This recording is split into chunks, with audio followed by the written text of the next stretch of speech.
agradezco en nombre de todos los participantes y aprovecho el ingreso a la mesa de Facundo para decir que la lógica de esta mesa distinguidísima nos posiciona en la manera de pensar el problema. Los nuevos desafíos de la educación y de la profesión docente que el Instituto de Educación Santa Elena ha propuesto para este seminario es también en el Congreso pensar los problemas desde la visión general, donde las acciones particulares adquieren su real sentido. Gustavo ha dado la primera manifestación de esta mesa sobre esto. Pasamos ahora a reiterar con enorme placer la presencia de Juan Carlos Tedesco, que ayer nos diera en su conferencia inaugural las claves fundamentales de esto y que tenemos la dicha de que su generosidad nos permita estar en la primera hora de la mañana nuevamente. Reitero, para quienes se integraron hoy y ayer no pudieron estar, que Juan Carlos Tedesco es licenciado en Ciencias de la Educación por la Facultad de Filosofía y Letras de la Universidad de Buenos Aires. Entre otros cargos desempeñados, fue director de la Oficina Internacional de Educación de la UNESCO entre 1992 y 1998, director de la sede regional del Instituto Internacional de Planificación de la Educación entre 1998 y 2005 y ministro de Educación de la República Argentina desde 2007 a 2009.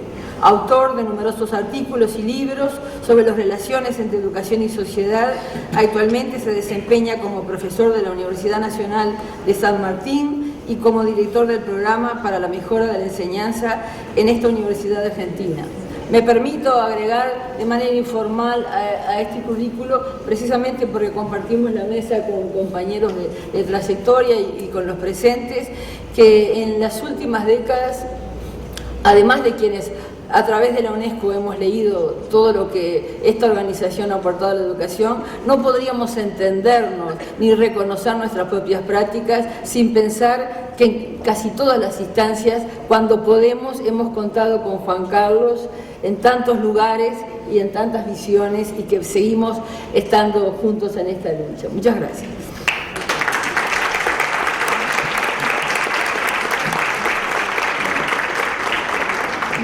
Muchas gracias por esta presentación tan generosa.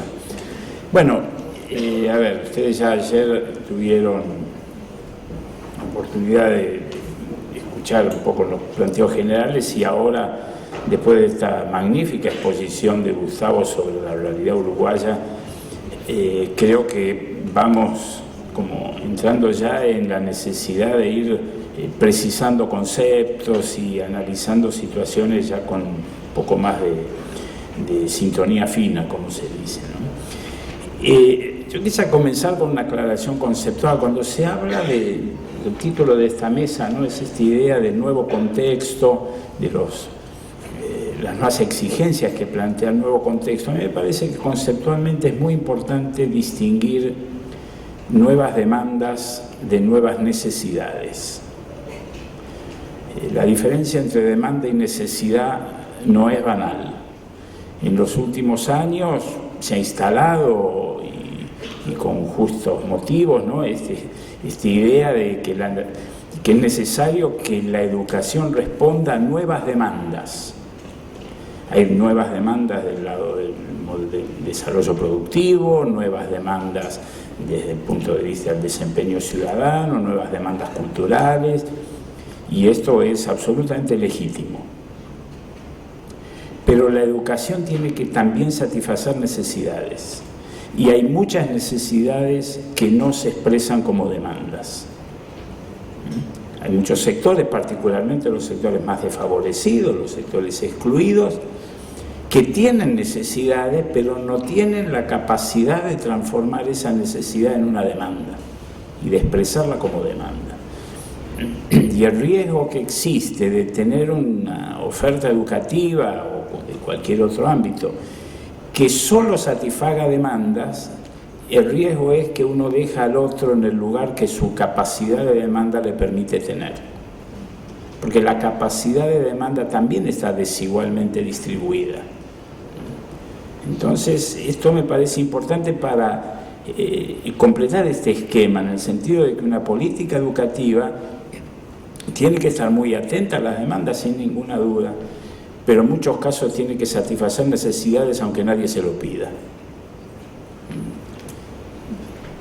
Digo, esto me parece que como esquema inicial nos permite entonces entrarle al análisis de cuáles son estas nuevas exigencias, dónde estamos.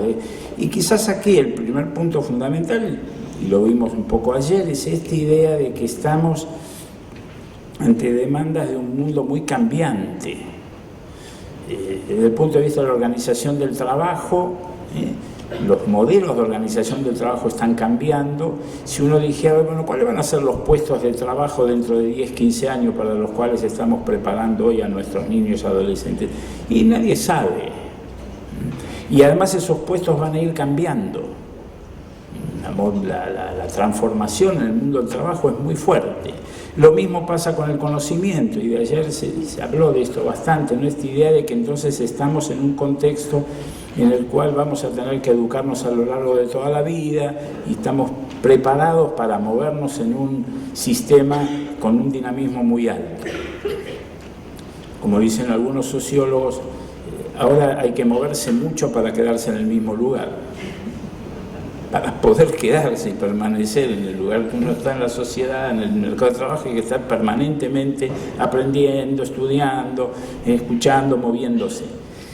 Ahora, la gran pregunta entonces para la educación es ¿qué es lo que mejor prepara para este mundo tan dinámico, para esta idea de educarse a lo largo de toda la vida? Y la verdad es que lo que mejor prepara para eso es una muy buena formación básica. Porque no está cambiando todo, ¿no? Las bases de la física, de la química, de la historia, eso no cambia todos los días. Lo que cambia es la frontera del conocimiento. En el mercado del trabajo pasa un poco lo mismo, ¿no? Uno no tiene así transformaciones que cambian todo. Hay cuestiones fundamentalmente básicas de preparación que permiten adecuarse a este ritmo acelerado de cambio. Entonces, yo creo que acá hay una cuestión muy importante de prestarle atención al enorme valor que tiene hoy la formación básica.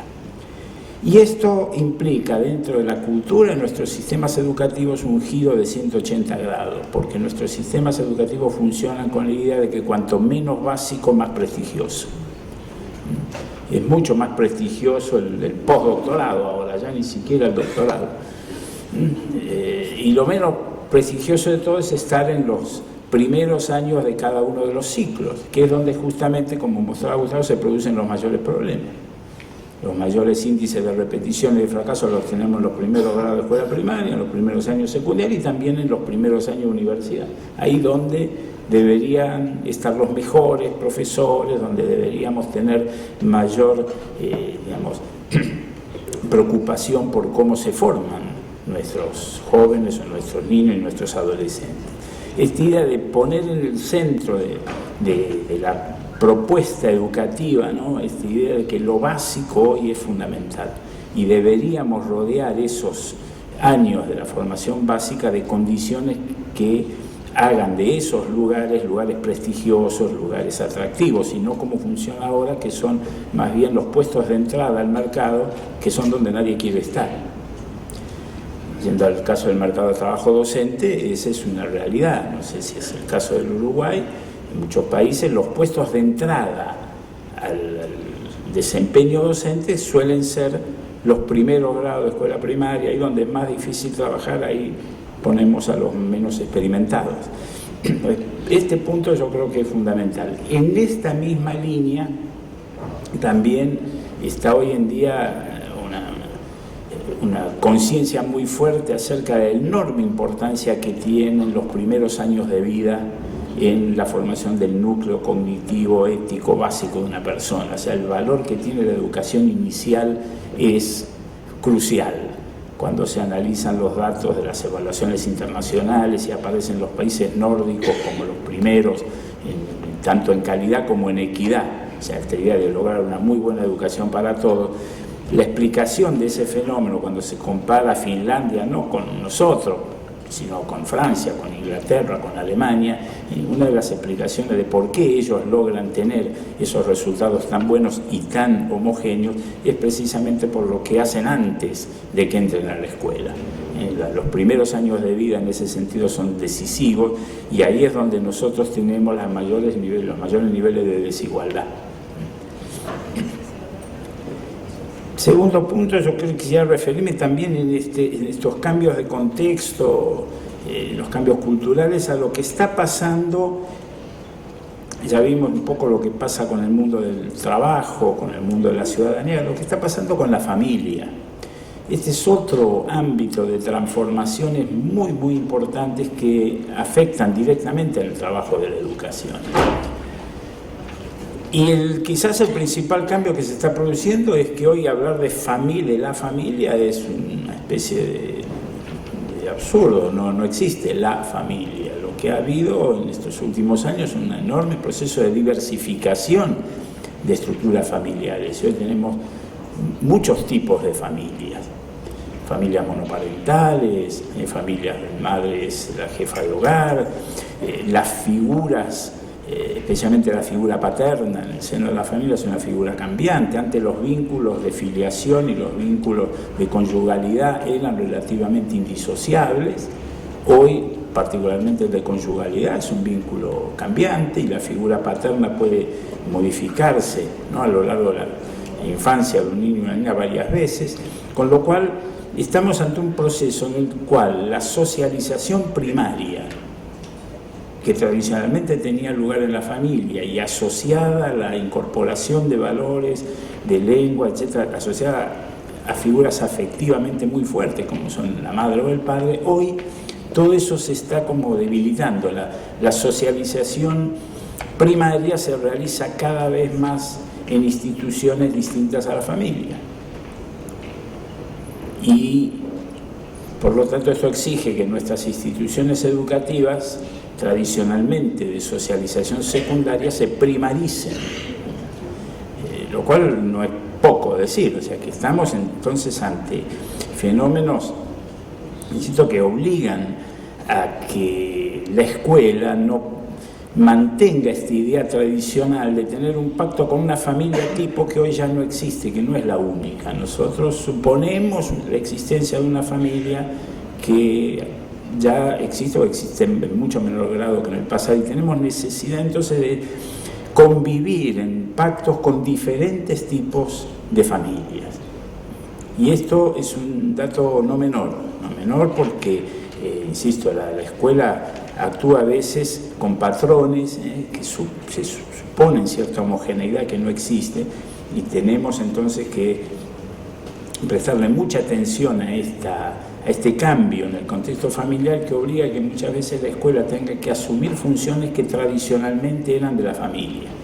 Esto no quiere decir que el maestro o la maestra tengan que hacer todo, sino que la escuela, y ahí lo decíamos ayer, la escuela, no el maestro, no el aula, la institución escolar tiene que estar atenta a estos cambios que se están produciendo en el seno de una institución familiar, que era la responsable de la transmisión de ciertos patrones culturales, y que hoy no lo está haciendo de manera distinta. Y estos cambios en la familia, así como los cambios en la sociedad, plantean un fenómeno, yo creo que coloca a este desafío del que hablábamos ayer, del aprender a vivir juntos ante demandas y exigencias distintas. Fíjense, hoy es cierto, la escuela primaria está universalizada, la secundaria menos, pero avanza en esa línea. Sin embargo, las escuelas como centros escolares son mucho más homogéneas que en el pasado.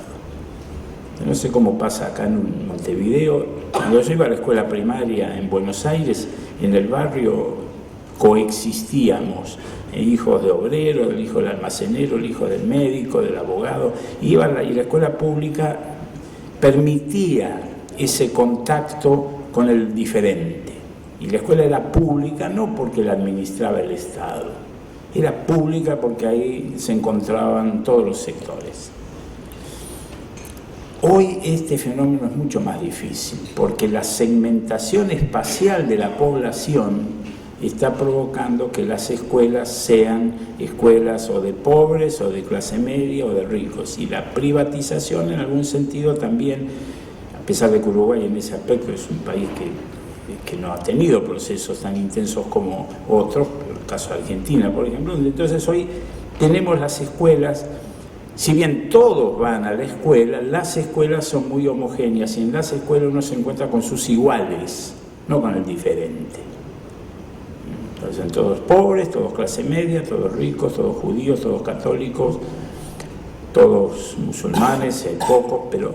Y la escuela entonces está dejando progresivamente de ser un lugar de encuentro con el diferente. Y esta... Insisto, si bien acá es donde vemos, volviendo al punto inicial, esta tensión entre demanda y necesidad. Muchas veces la demanda de las familias es que mi hijo o mi hija esté con sus iguales y no con el diferente.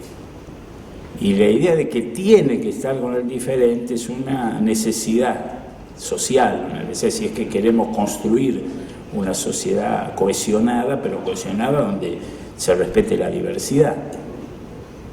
Esta tensión me parece que es una tensión que es importante que se pueda manejar y se puede manejar fundamentalmente introduciendo en el currículum escolar experiencias de aprendizaje que cubran este déficit de socialización, este déficit de encuentro con el diferente que podemos estar teniendo si seguimos así espontáneamente las demandas que vienen de afuera.